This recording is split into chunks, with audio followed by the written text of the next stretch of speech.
Hej YouTube, i dag vil jeg lave en let's play i Minecraft med nogle mods. Her kan du se moddene.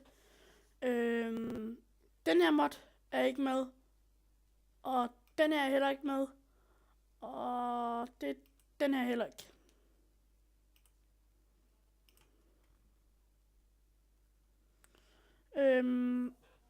Og se, så klikker vi play.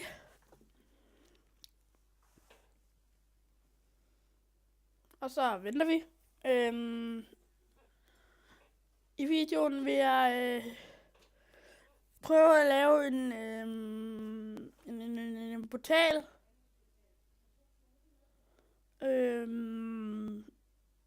Mit mål er nu til, få bygget et hus.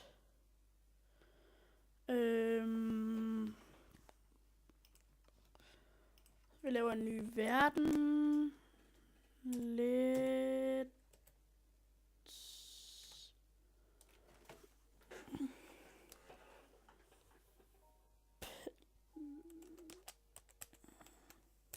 Let's play. Så sætter vi på der, så sætter vi bonuskiste til verdens standard. Til at snyde.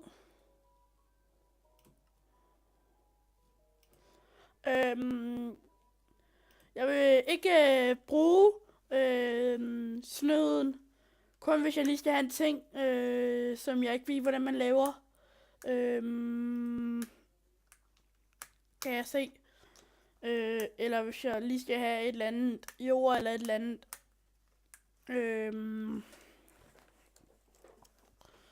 Men ellers vil jeg faktisk prøve at bygge, hvad var det jeg sagde? Et stort hus,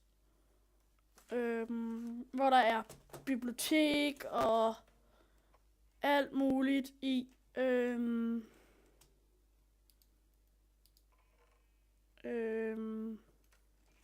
Så vi kan se, har jeg 20 mini items, hvilket jeg synes er rigtig godt. Og så kan man lige bladre ned herude i siden, og så kan man lige tænke, den vil jeg have, og så tager man dem.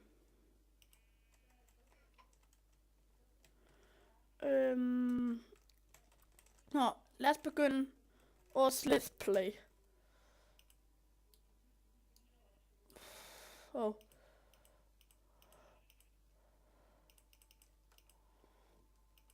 Og så laver vi her. Laver vi 4 af dem, og ja, det er crafting table.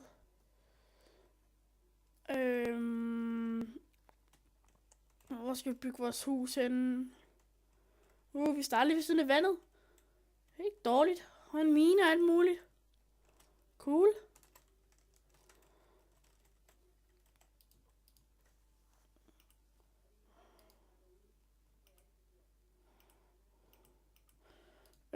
Jeg tror først vi laver nogle pinde.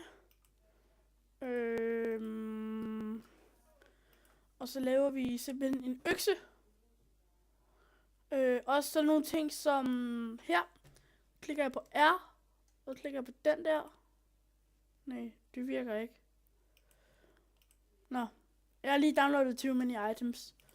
Så jeg troede faktisk godt man kunne. Men og laver vi en økse. Sådan. Sådan, nu har vi en økse. Så hugger vi nogle træer.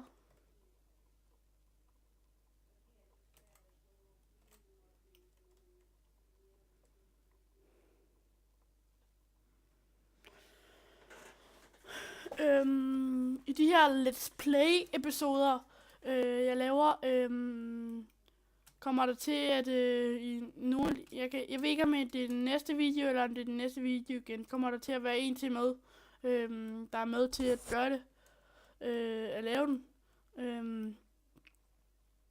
Han hedder Niklas, og i Minecraft der hedder han Mip Gaming.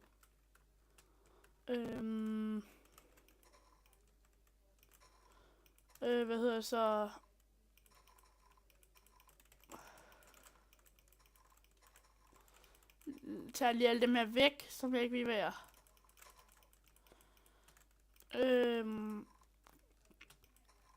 Hvis I opdager, at jeg laver en fejl eller sådan noget, må I meget gerne skrive det i kommentaren.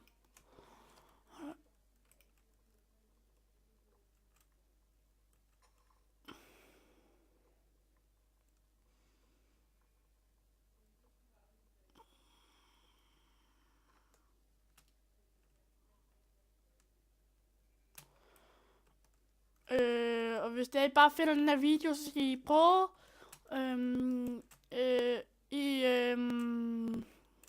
forklaringen eller beskrivelsen vil jeg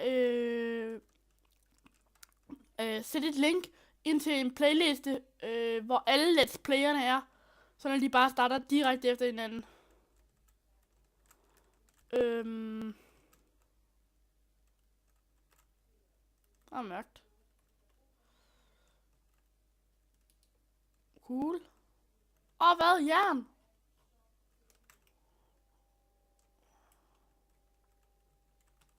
Cool nok. Og hvad?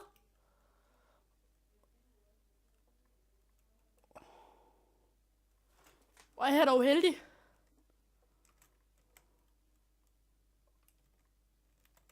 Cool.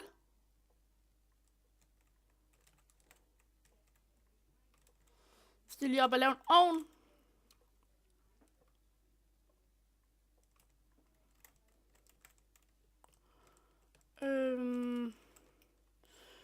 Til dem, der ikke har Minecraft, eller lige er startet på at spille Minecraft, vil jeg gerne starte med at sige, at det der med at finde kul, det behøver, behøver det faktisk ikke, for det man kan lukke kul ud af træ.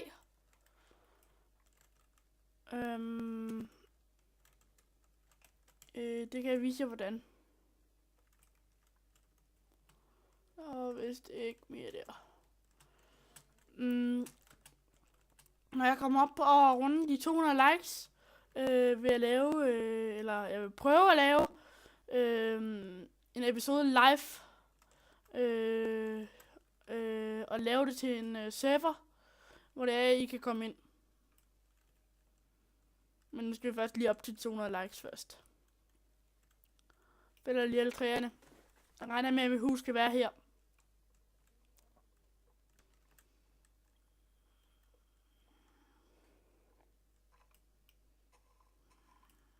Sådan, så det fældet.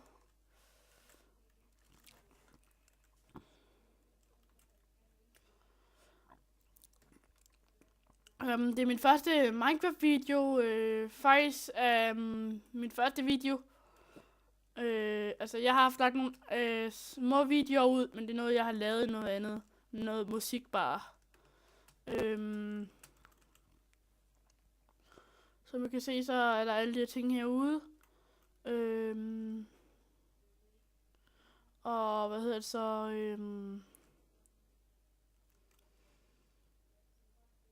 Også fyrværkeri.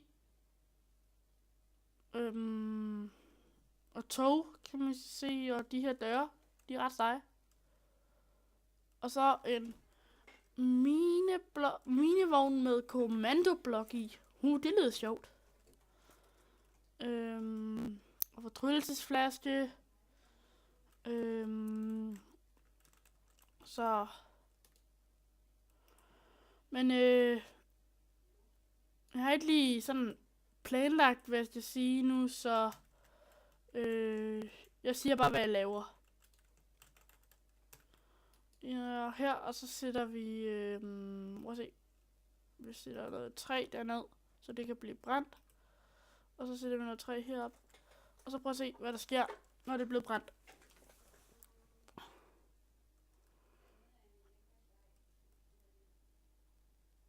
Se, trækul. Og det er mindst lige så godt. Så.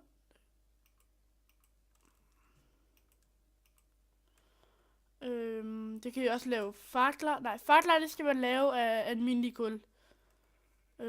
Så vidt jeg husker. Det kan vi da lige tjekke. Ikke sådan her. Man kan godt lave det. Perfekt. Den her laver bare mere trækul.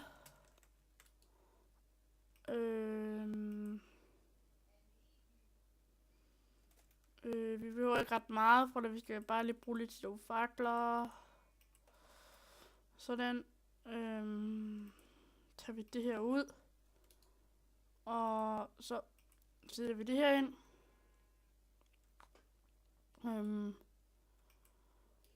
Og så tager vi og sætter sådan der. Skulle i hvert fald kunne klare 3. Det vil vi så se.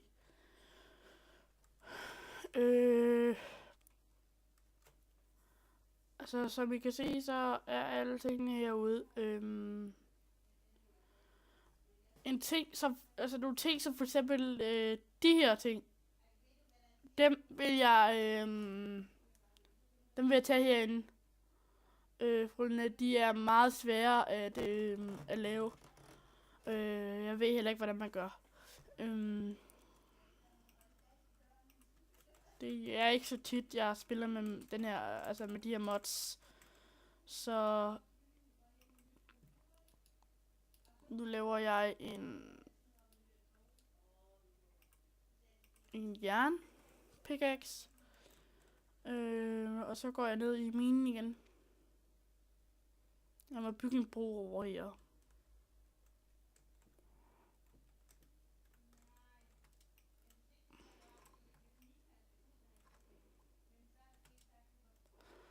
Og jeg ved godt, at jeg miner med en pickaxe, og det er ikke det, en pickaxe er beregnet til. Hold da op. Så finder man lige kul, når man kommer ind. Hvorfor lagde jeg ikke mærke til noget før?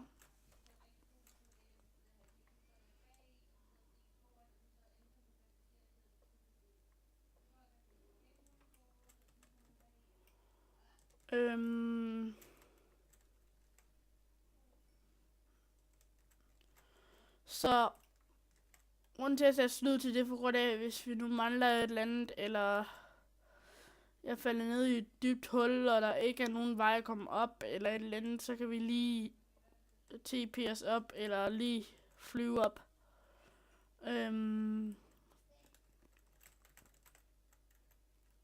Vi fakler.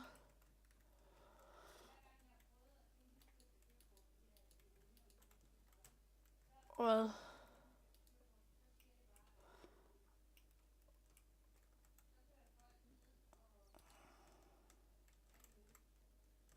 her var der ingenting. Jeg har ikke så mange fakler, så jeg smadrer dem efterhånden, som jeg kommer op igen. Hvis der ikke var nogen ting dernede. Hvis der var nogen ting, så lad dem blive.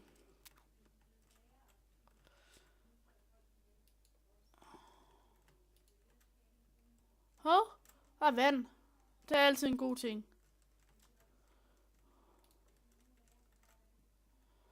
Der har altid været noget godt i jern. Til gengæld diamond, hvis vi har et tip til, hvordan man finder det. Man finder det meget let ved at,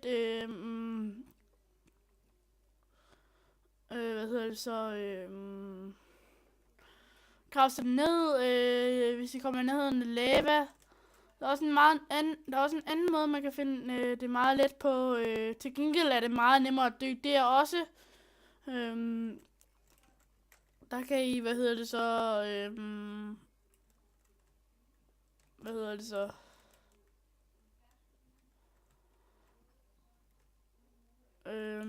der kan I falde ned i lava og dø.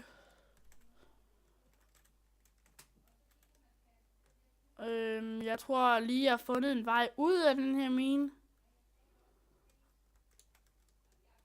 Ja. Det var så med en vej ud.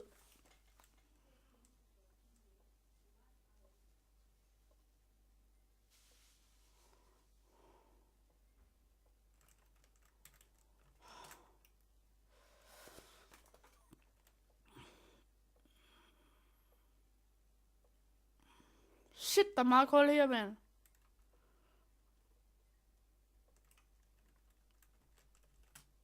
Mere end du. Sådan, det var vist det.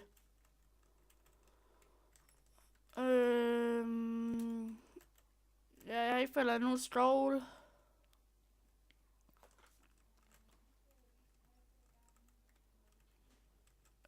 Hvor fanden var det nu, vi kom fra?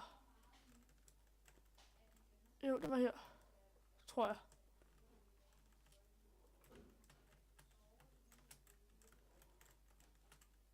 Jo, det var det også.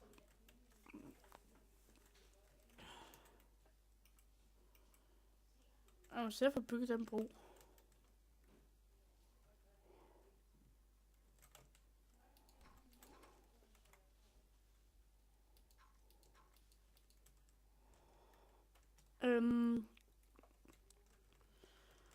Så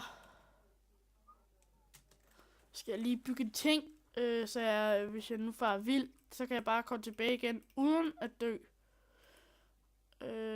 Jeg vil ikke have alle sammen. Jeg vil have... Hvor ændrer man, hvor meget man får? Nå, lige meget. Jeg laver et save her. Med de ting, jeg har. Skal jeg lige finde de ting igen. Der. Og sådan der, og sådan der. Okay. Resten, jeg ikke skal bruge, de smider jeg væk igen, men de her, de er faktisk bare gode at have. Ej, det der, ej. 2 sekunder.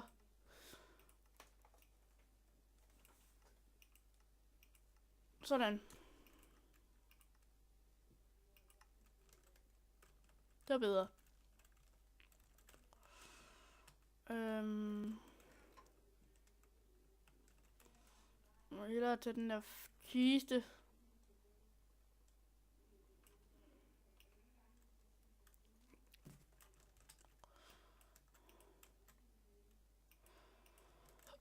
Og så de her fakler.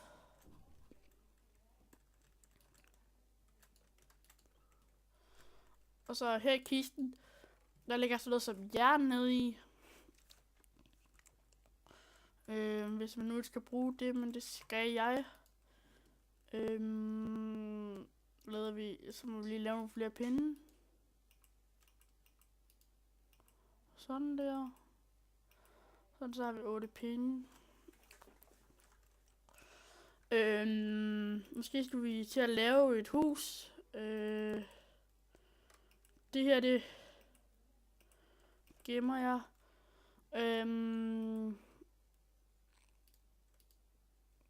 Sådan. Sådan, så har jeg en jernspade.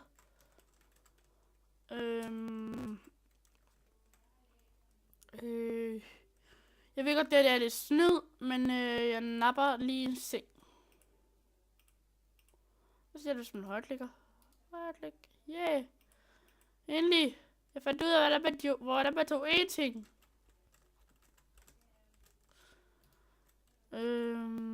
Sådan.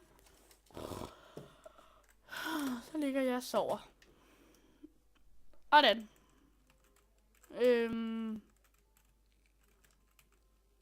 Ja. Nogle af træerne er væk nu.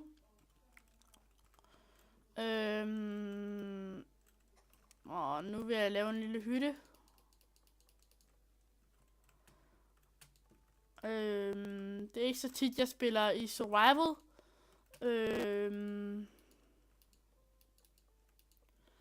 Men jeg gør det mere tit, end jeg gjorde i starten. I starten spillede jeg kun survival. Nej, kun kreativ.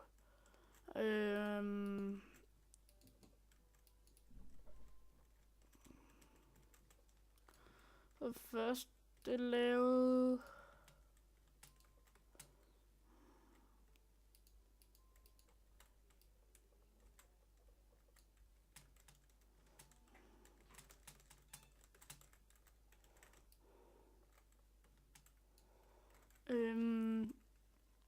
Okay, man bruger godt nok bare træ, der man bygger et hus.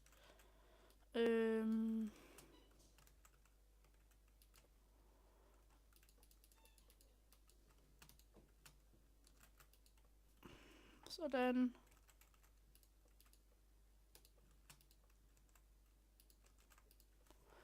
Sådan.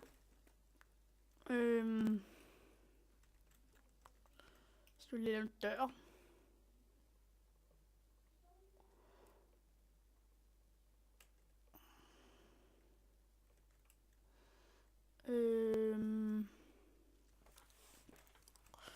Jeg kan godt lave en dør, men hvis jeg vil have sådan en dør, så vil jeg altså være sej.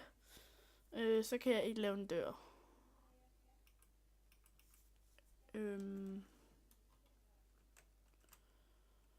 Sådan her. Og her. Og så... jeg skulle have 2 døre. Sådan.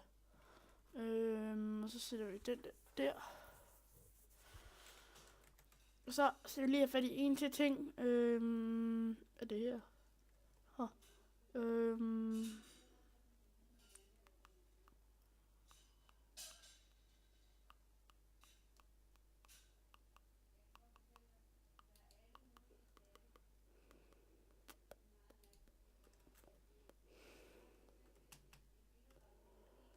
Ej, nu kan jeg ikke komme ind. Jo. Det er også noget, der er en mod, der gør, at begge døre åbner, når det bare ene bliver aktiveret. Nej, det virker ikke.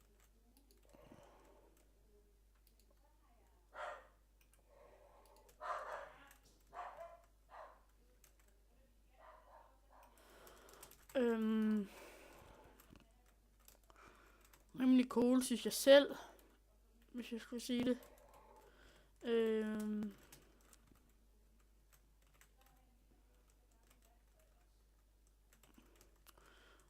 Det var den portal, jeg skulle bygge. Den kan vi bygge her. Hvis I vil vide, hvordan man downloader de her mods, hvilket er noget af det letteste, der findes, så skal I bare kontakte mig. Skrive det. Hvad smadrer man det der med? Sikkert en pickaxe.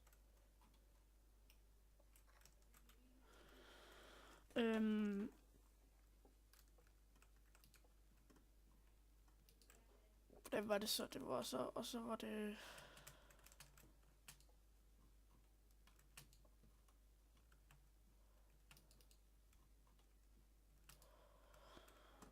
Er det ikke sådan? Jo, det tror jeg.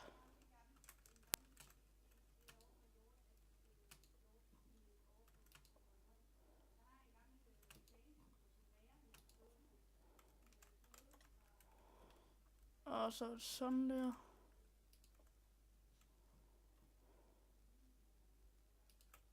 Sådan. Nu har jeg bygget en Scargate portal. Wow. Så skal vi se sådan en her. Her.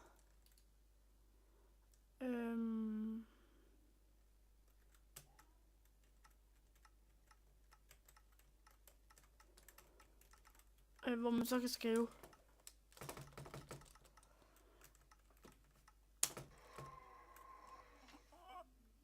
Shit. Det var ikke meningen, det der.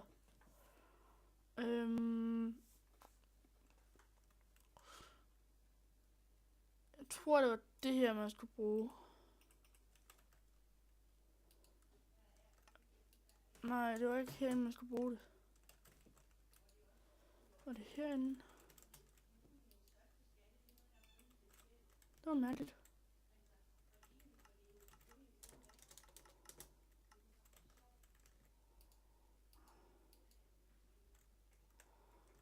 Så vil du bruge det mere?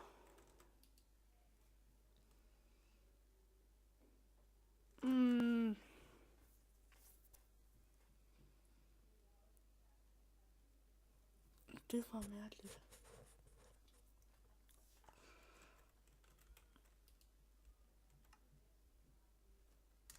Nu tror jeg kan huske, hvordan det er.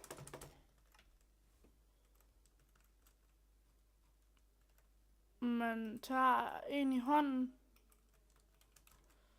og så klikker man.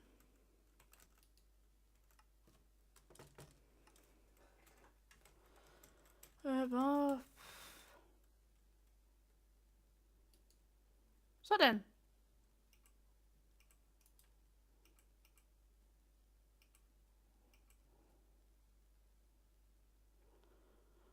Og hvor er de henne? Jeg har fundet dem igen. Lol.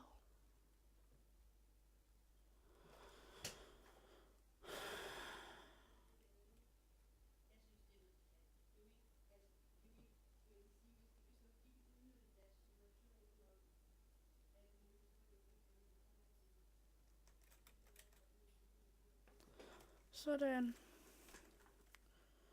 Her var det jo. Hælder lige til et par stykker.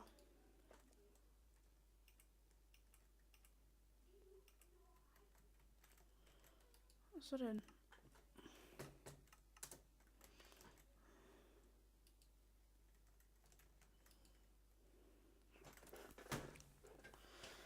Så skal jeg lige skrive den der ned.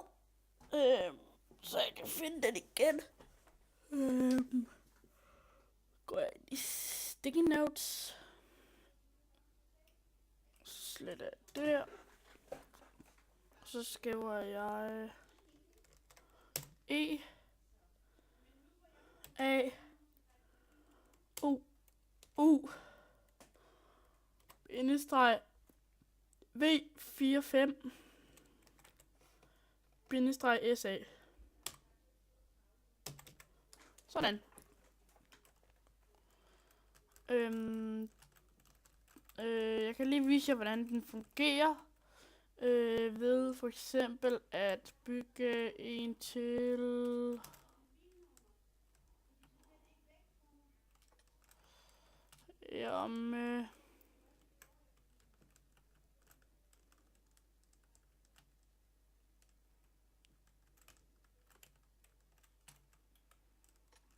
nej.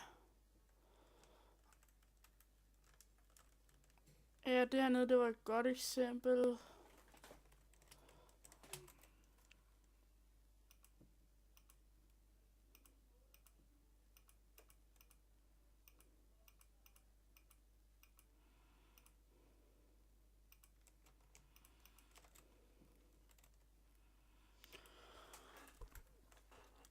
Sådan.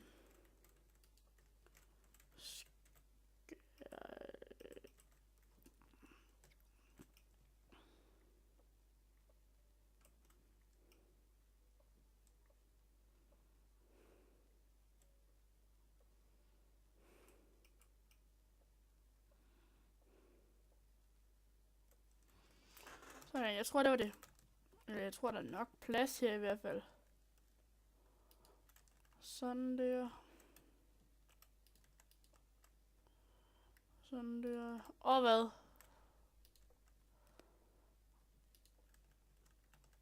Og man lige ligge.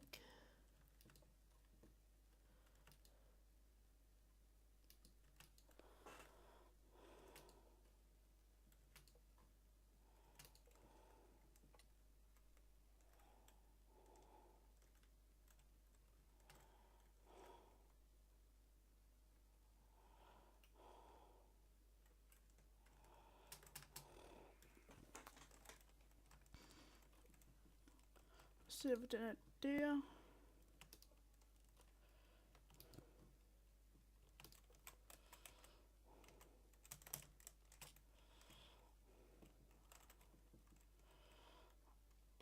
Og der, og der. Sådan. Og den her,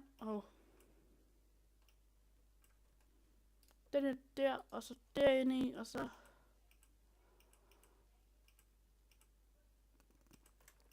sådan.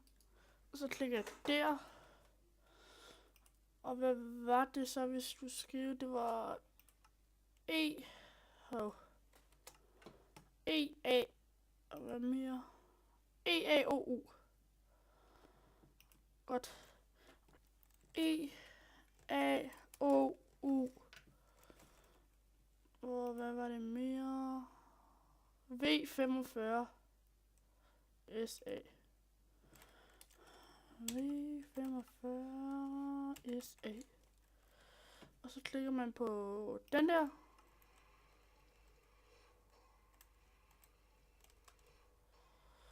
Og så går man lidt væk.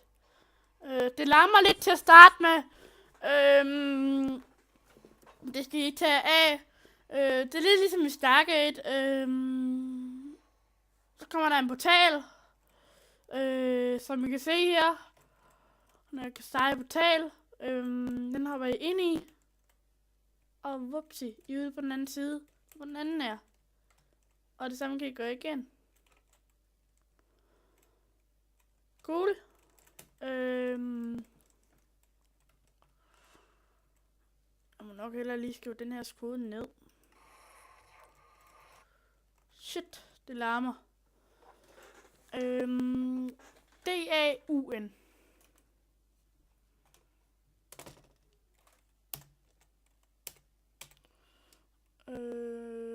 DAUN E4C.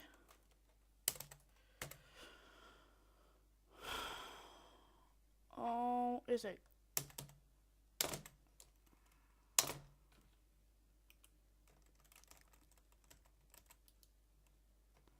Hvad var det? A-O-U V44 SA.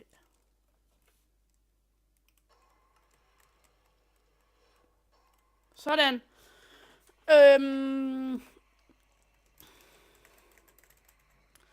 Så ja. Gider ikke lige kravle op ad der, så jeg tager portalen væk. Sådan. Og så skal I huske at klikke på den der, og på den der.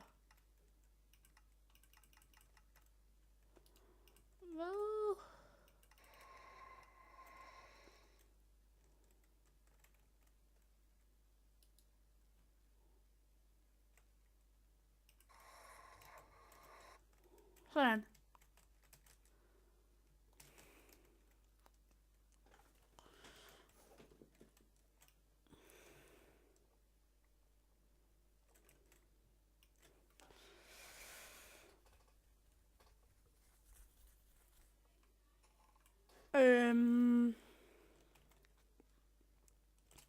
Så